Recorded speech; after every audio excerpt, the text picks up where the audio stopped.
Now we're going to look at a one-page article called Soccer Headaches, and this goes right along with our compare contrast organizational structure that we've been looking at today in this lesson. So keep in mind some of these key words and phrases, okay? Similar, both, differences, likewise, despite, right? Different, either, neither, similarities, although, or even though. So keep in mind some of these key words as we read our article together. It's just a one-page, one article right here, but we're going to get to see a compare contrast of the topic. So here we go. You have this page, but we're also going to read through it together. All right, soccer headaches, concussions, soccer, and kids. Oh my. There are two sides to the controversial issue of kids learning how to head the ball in soccer practice and games. On one hand, coaches and players don't want to let the ball bounce and then play it. They want to play the ball and control it to move towards scoring a goal. If that means a player must use his or her head to control the ball and dominate the game, then that's what we'll do, insists Jerry Celio.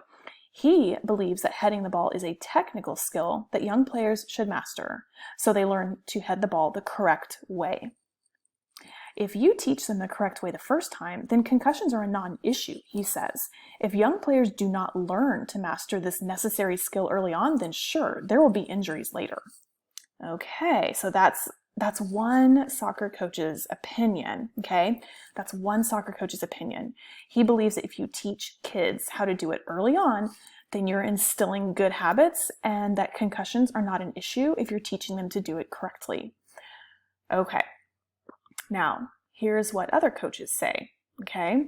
Coach Christy Brecker disagrees. So see how the writer is about to tell us another perspective?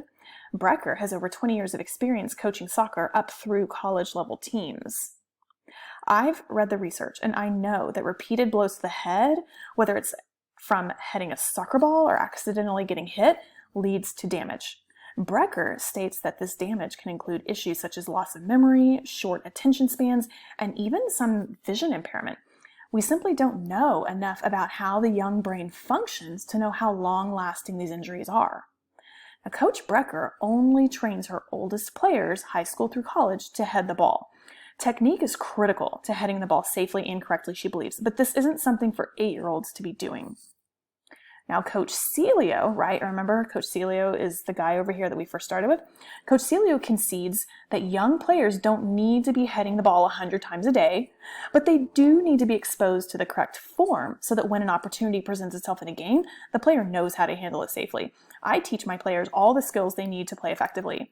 I don't want them to reach high school and have no idea about how to use certain strategies, especially when it's not the skill itself that causes injuries, but improper use of the skill.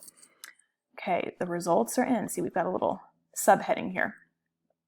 Headaches, dizziness, and muscle strain in the neck are too much for Coach Brecker to risk in players under 16. There's plenty of time later on to develop heading skills, she says. That's what college is for. Why risk brain damage from cumulative hits to the head when you don't have to? Okay, and then of course we've got, some nonfiction features here in the article, don't we? We've got our title up here, Soccer Headaches. We've got our subtitle, Concussion, Soccer, and Kids, oh my. We've got, some little subheadings down here, like what the coaches say. The fact that the author of this article, which I wrote this article myself, so I know, but the fact that the author ends with this part and says the results are in, you can infer that overall, the author of this article is pretty much against teaching heading in soccer at too young of an age. So just because it ends that way, right? It's kind of like that last thought, right? So if the author of the article believed that teaching skills to head in soccer correctly was okay and a good thing, then the author would have ended not with this paragraph, but with one more that matched up with Coach Celio's idea that it's fine. Okay, so besides those features, we've also got an image here with like a lightning bolt to a brain, and they've got a little caption here that goes with the picture. So we'll go ahead and read that too for the extra information. Experts believe that when a player's head repeatedly endures hits from the soccer ball, it sends a jolt through the brain that causes serious injuries. Okay, so we just read the article together, here is your task. You have this handout, you have this little item here that you can click on and work on. And so it says, after reading the nonfiction passage, which we just did, use the compare and contrast chart here to record information about the two main opinions. A and B is where you're going to write the differences, and then A, B here in the center is where you're going to write the similarities, because there are some things that they are very similar on, right? There are some similar opinions here of both of them, but they both definitely have their differences. So on your form, you'll be able to type directly onto this to record your information.